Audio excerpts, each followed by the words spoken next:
Dina. So the story goes 1999. That was a long time ago, wasn't it? Like now that I said that in this story, I'm going to really paint my picture as being very old. Anyway, 1999, Dina. That was the year of my first Ironman race. It was only a little while ago, Bob, but it's possible there Thank are a you. few Thank listeners that you. are I like, appreciate that. a few listeners are like, I was barely a baby. I know, or maybe weren't even born. Who knows? Eh, Anyway, the reason I bring that up, everyone, is because that was the first real introduction to the topic that we're going to be talking about today, and that is some reasons for GI distress. And I remember vividly during my first Ironman, and I forgot what mile it was because it all becomes, a blur, but I remember, literally visiting bushes very frequently during the Ironman run portion on the marathon and literally tossing my cookies repeatedly and hmm. thinking this cannot happen again. Like this is not good. So we thought we'd come together today. It's summertime and we want to bring up the whole GI distress monster. And yes, let's just say it is very complex and very multifactorial, but we're not going to get into the sciencey science stuff. We're going to get into the real life applications of maybe like what top three reasons you might be experiencing GI distress. And listen, if you're not experiencing GI distress, or you're like, listen, I've never have, congratulations. However, there might be time where that monster can sneak up on you. So we want to talk about it today, D, right? I mean, Bob, it is a perpetual issue for so many athletes, right? And I feel like just saying the word athlete, people are like, I'm not an athlete. Yeah, yeah. But we're talking all kinds of active people, no matter and recreational level, competitive, still the top issue where it affects your ability to perform at a high level, maybe even finish your race.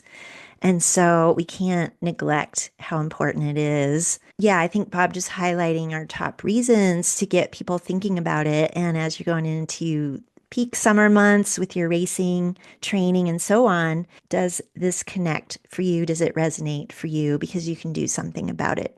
Well, and Dina, here's the thing too. Quick shameless plug, but when I was updating my third edition of my metabolic efficiency training book that came out last year, I actually looked at these statistics on the prevalence of GI distress in endurance runners. Now, it did Oh, not yeah. say elite athletes, it said endurance runners. So basically, if you run, you're categorized as an endurance runner, right? This was not ultra runners, this was not marathon. Are you ready for the statistic that showed how many, like the prevalence? Oh, look, there's the I wonderful third know. edition I book. mean, blow the minds of the listeners, Bob. What Thank is you. for our runners out there? What is the stat? Well, and this is actually why I included an entire section in my new edition on GI distress, because this is how prevalent it is. Are you ready for this? Drum roll, please, Dina. Okay. Uh, Thank you. That was pretty good. I know you play the guitar, not the drums, but anyway, oh, wow. uh, 30 to 90%. 30 to Yeah, 90. Like, it's a big so it deal. kind of makes me feel better because I'm like, oh, so I was an anomaly at the time, right? Maybe back then, right? But it's amazing how prevalent that is. Wow, right? It just Yeah. it blows my mind. But here's the great thing. Like I literally have devoted my career to help athletes get rid of GI distress through the metabolic efficiency training concept. But like everything that I do is always with athletes is always surrounded with the gut because not only are some things maybe happening down there, which we'll talk about, but that could actually be the source of this whole thing, right? Mhm. Sometimes not. Like sometimes, yeah, you eat some bad sushi or whatever. Like that's not what we're talking about for the most part. But Yeah. we're going to give you top three reasons, real life reasons why you might be experiencing GI distress or why you might in the future experience it. So you got to kind of keep this in mind. So which one should we start with, D? Well, I think about our sports nutrition products and what we're consuming. So I Mm. think talking on the carb, or yeah, maybe it is just the fueling side that we delve into here. And by the way, as you're listening to this, think about what you have experienced. And this is really to help you so that you have a path forward in identifying potential reasons for your GI distress, or like Bob was just saying, if you experience it in the upcoming months or weeks ahead, connect the dots, and then we can find a path forward to resolve your issues. Well, and firstly, before we dive into this one, first, before we talk about carbohydrates, because that's a huge topic, right? And we love talking about carbs. But I let me back up because some of our listeners are like, well, GI distress. I mean, I don't get GI distress. Oh, yeah. But I feel like a lot of the athletes I work with, they're like, oh, GI distress is only like vomiting or diarrhea, right? Wrong. Right. So GI distress could be bloating. It could be just having excessive gas or flatulence. It could be burping excessively, like GERD kind of a thing. So it doesn't have to be, excuse me, really quick, but things coming out of your body necessarily, right? Yeah. At porta potties or bushes, right? Like I experienced in my Right. first Ironman. So that I just want to set that up because I have a lot of people who are like, oh no, I just, I have a lot of gas, burp. I'm like, oh, well, that's actually GI distress, Yeah, right? it's It's true. just a different form of it. So Hmm. that's why I feel like that stat, that 30 to 90% is so high because there are a lot of things going on. Okay. Very true. So number one, carbohydrates, sugar. Boy, D, this is like a Pandora's box here because let me just say, back in the days, check, Check. there weren't that many options. I mean, I remember when I started endurance sports, it was like power bar, Cliff Bar for the most part. Goo was kind of getting there at the same time, and we really didn't have that many options. And it was literally just sugar, right? It was maltodextrin, it was glucose, it was some fructose at the time. And now where we're at, 30 plus years later, we have so many options of carbohydrate sources, right? So I kind of feel like I'm going to go down one path and you just kind of direct me into other paths because literally carbohydrates and sugars are such a big topic, right? So Yeah. the first thing I just want to say, like in my practice, when I'm talking to athletes about this, is I ask them, do you have GI distress or have you experienced it at all? If the answer is yes, to this point of sugar or carbohydrates, I ask them, what type of carbohydrates are you using? Are they simple sugar based? Are they mixed simple sugar, right? So that means a couple of different sugars versus one sugar. Is it a non-simple sugar based, something like a starch, like a UCAN, or is it using new technology, which we've got that now, right? Of delivering simple sugars. So there's kind of like these three or four categories of carbohydrates or sugars that we really need to talk about. It's not just like, hey, I'm going to take a gel. Because here's the thing, this is my favorite topic, by the way. When someone says, oh, I take a gel. Well, do you take a gel that has simple sugars, like a goo? Are you taking a gel that does not have simple sugars, like a UCAN Edge? Are you taking a gel that is using technology that delivers simple sugars, like a Morton gel, right? So, which one are you taking? Because all three of these could have different implications in your gut.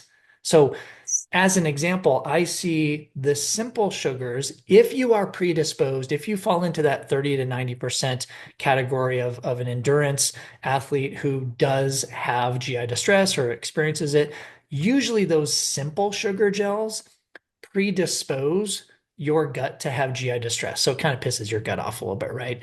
That is purely anecdotal. There is no research. That is 30 plus years of me, real life, rolling up my sleeves, both as an athlete and as a sport dietitian, and just recognizing that, yeah, those kind of simple sugars usually set off GI distress. Now, going on with that, I haven't had as much of that issue with other gels like the non-simple sugar, starch-based like the UCAN, or the technologically advanced gels like the Mortons. So it's just interesting. I wanted to talk through that because I want our listeners to be able to categorize these different types of sugars, whether it's a gel, a drink, a bar, a chew, like it doesn't matter, right? We need to think about what are they and how are they delivered? Let me ask you, Bob, on behalf of some of the listeners out there who are hearing like train the gut, gut Mm, training, hearing the stories of the athletes who are doing that to increase the tolerance of the gut.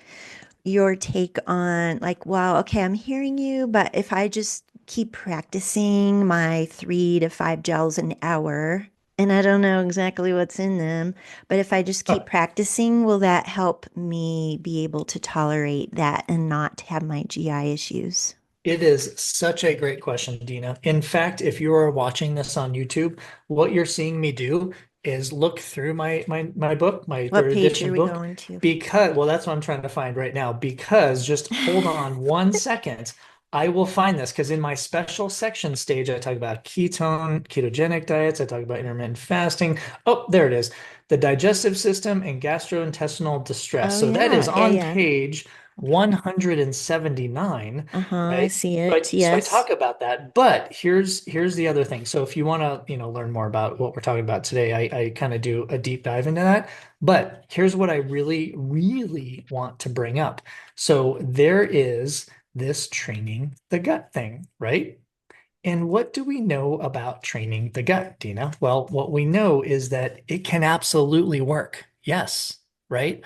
But I feel like we need to talk about what do we actually mean when we train the gut, right? So when we train the gut, it actually like you can train your body to be more metabolically efficient. And yes, listeners, don't push the snooze button right now. If you've been with us for a while, you know I'm going to talk about metabolic efficiency training real quick. It will teach your body to become more efficient at using its fat stores to use as energy, right?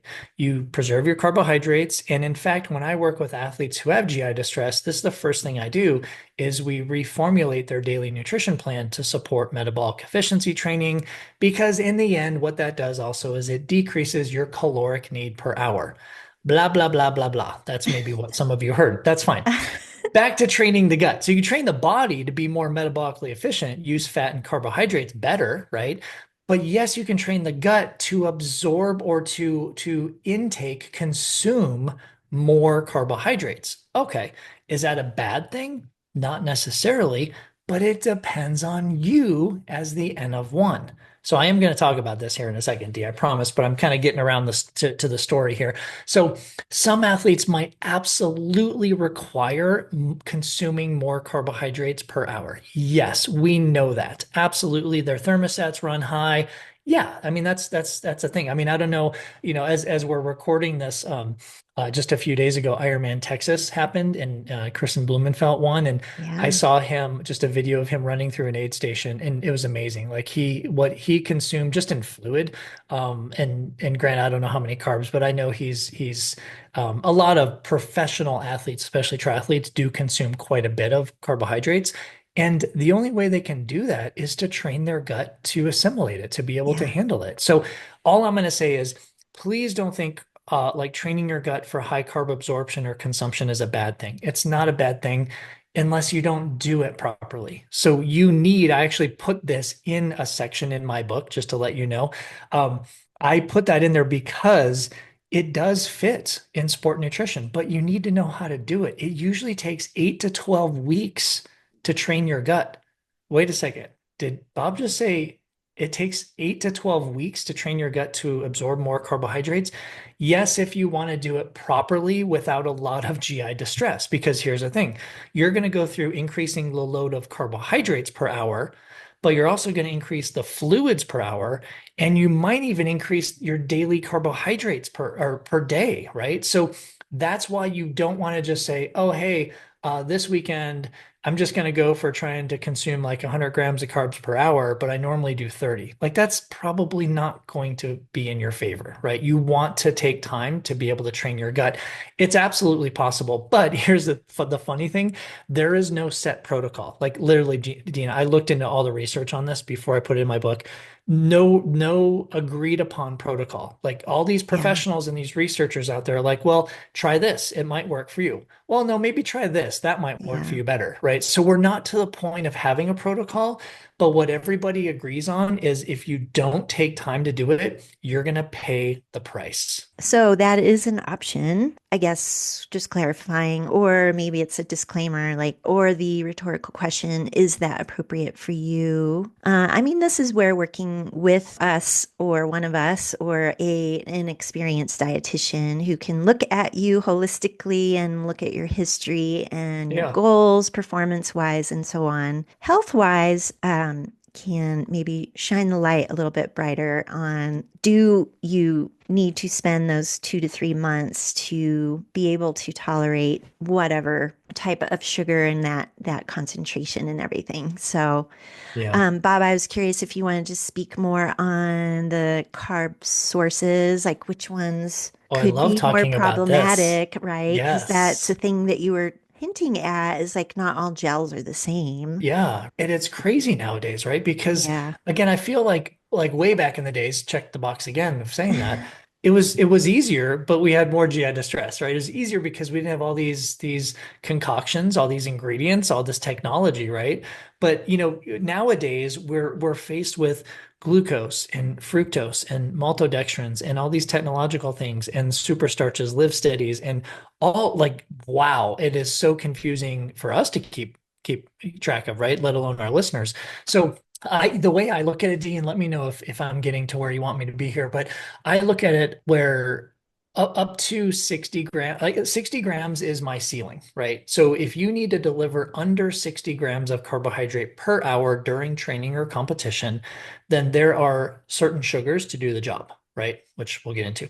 If it's 61 grams or over, there are also certain sugars to do the job. And this is based on research, and it's really based on the transporters in our small intestine, right? So what we know from research, and we will put this into real life, is that if you only require up to about 60 grams of carbohydrate per hour, you can get the job done with one sugar, glucose or maltodextrin, right?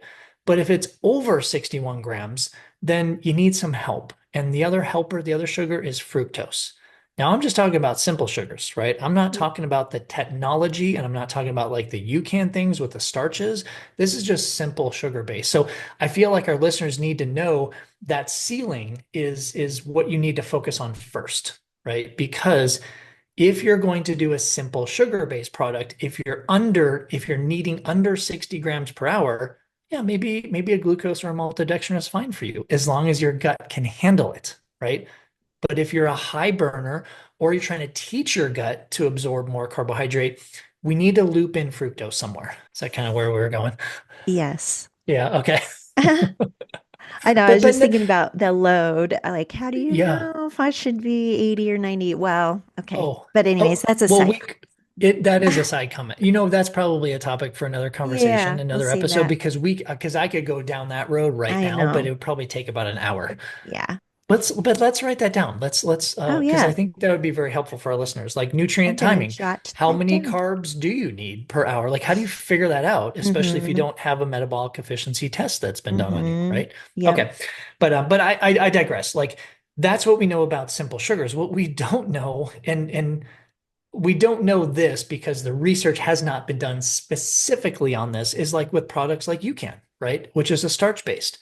We don't know exactly how much you need, right? We know you need less usually because it's more efficient, it's slower burning, but does it like my question is, well, does it fall into the under 60 over 60? Because it's a whole different type of carbohydrate.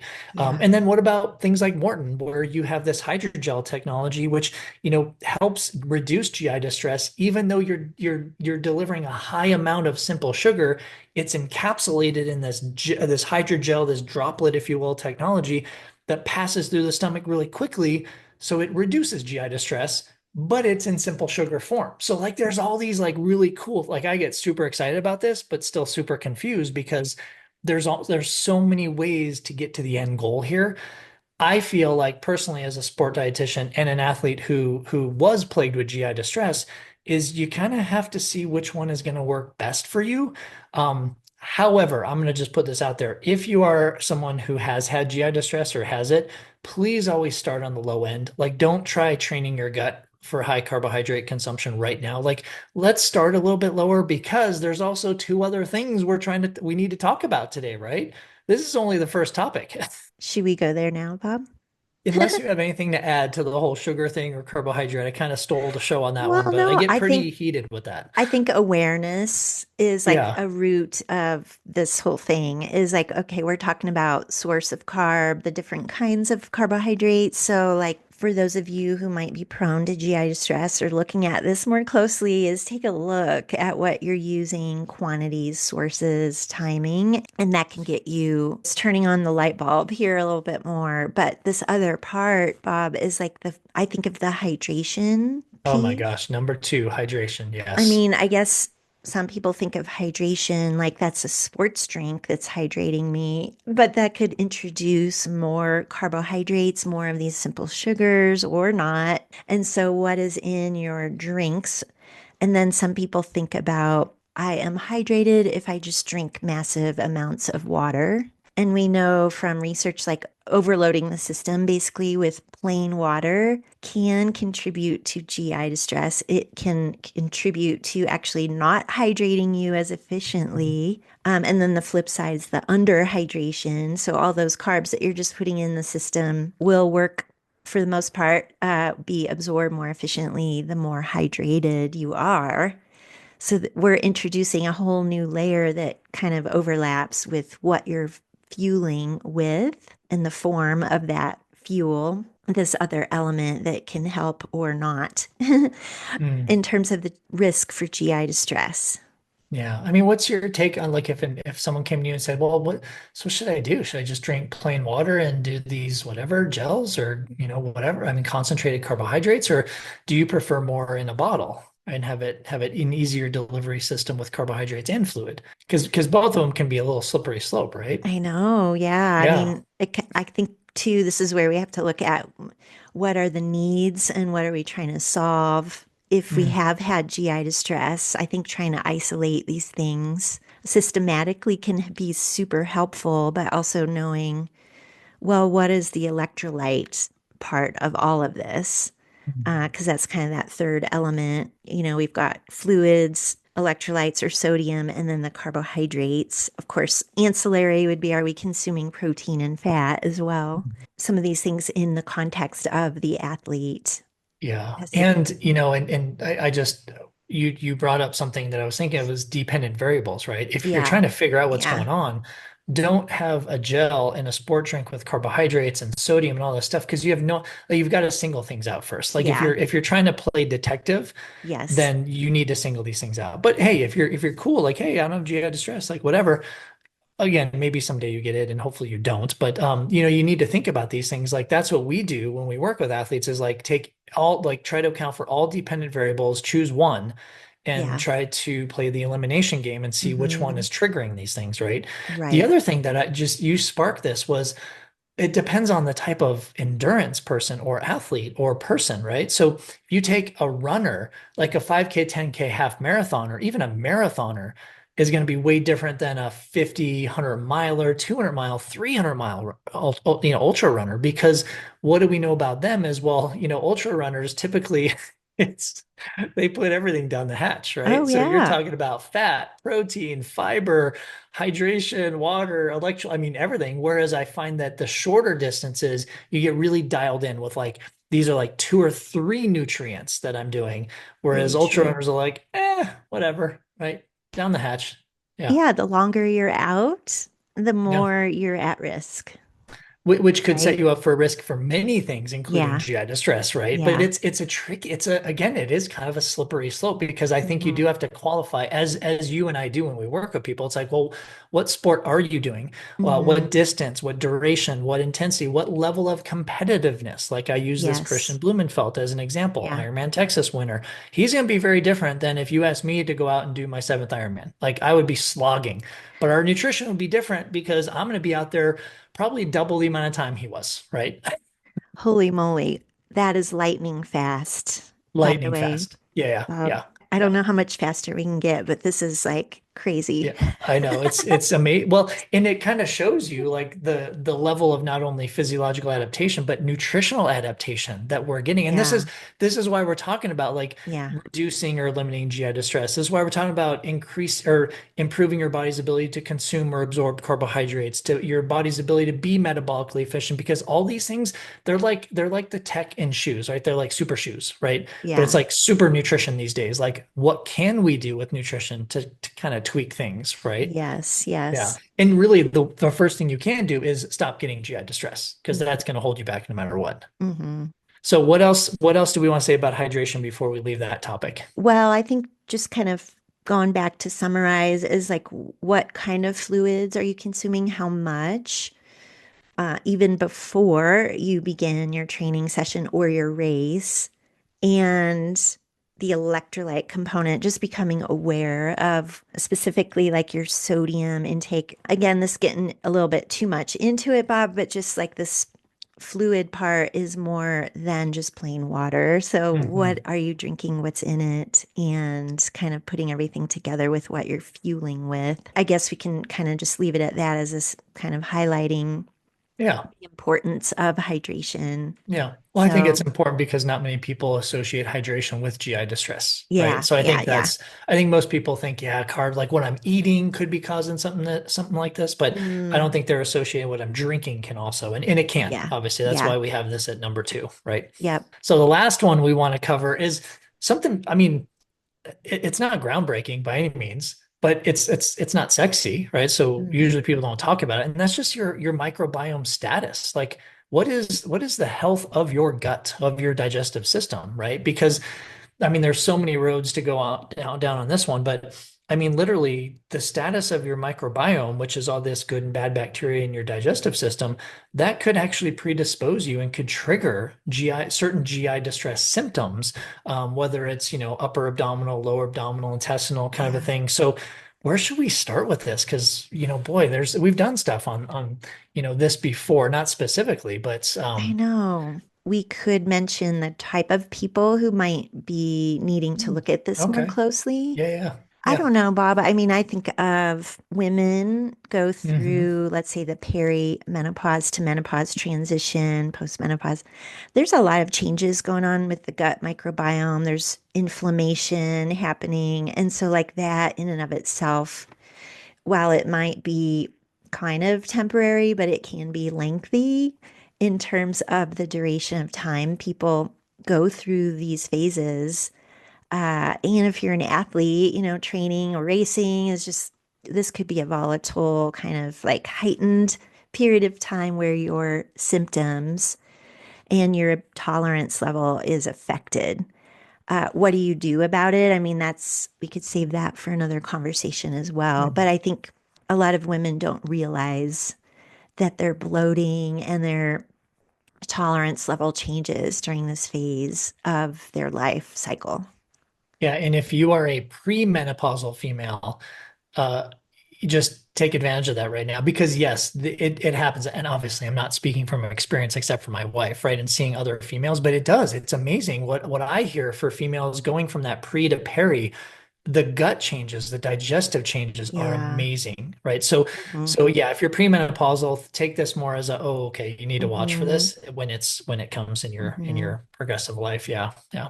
I think the other thing just to kind of make note of this, and this is kind of an easy low-hanging fruit, like a no duh moment. But listen, if you don't eat a lot of fruits and veggies or whole grains, like if you don't get a lot of Yeah. fiber in your daily nutrition plan, that is prebiotic fiber, and that actually helps the good bacteria do their job in your gut. Now, you Yeah. can also argue you may have a little bit of what's called dysbiosis, some imbalance in good and bad bacteria. But listen, if you don't have that good fiber coming in, you can't achieve a good balance, right? So just from a dietary perspective, fruits, veggies, nuts, seeds, whole grains, those are super, super important.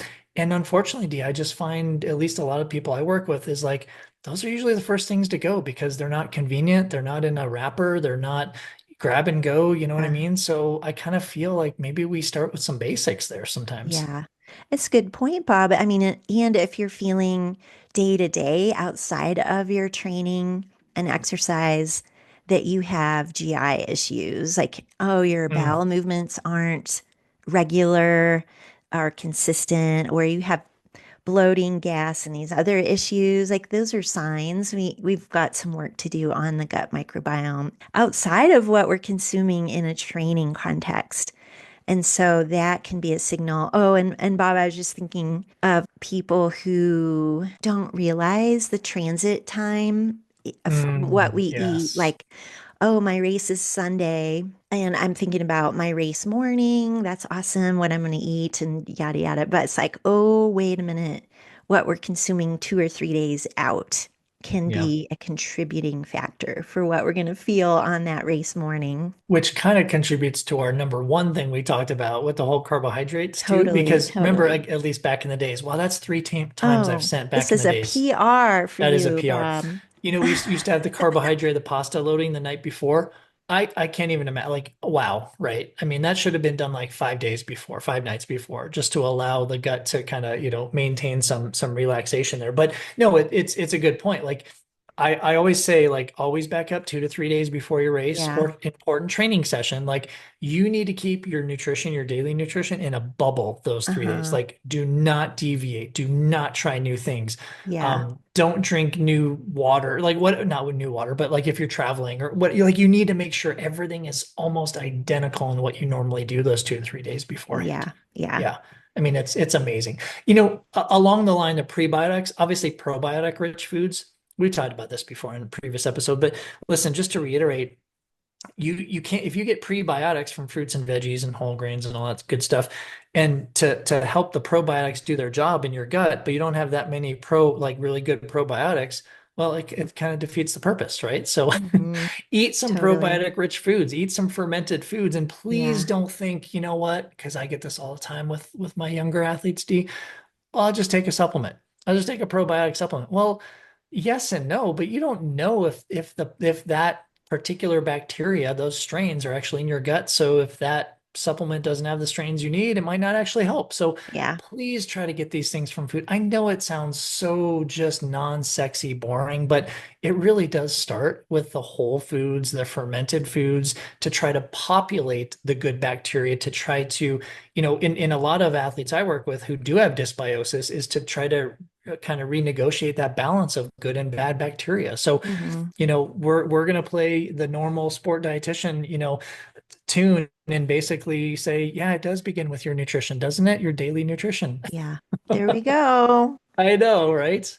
And there are some other beneficial things, but I do want to mention too, just really quick, like a lot of times with the microbiome, we talked about the food, we talked about the prebiotics, the postbiotics, or the probiotics.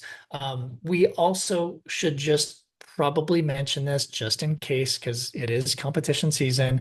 Um, if you're using a sport nutrition product, please make sure you've used it for at least a couple months in your training before competition, because that can also set this off and really, really make your microbiome upset.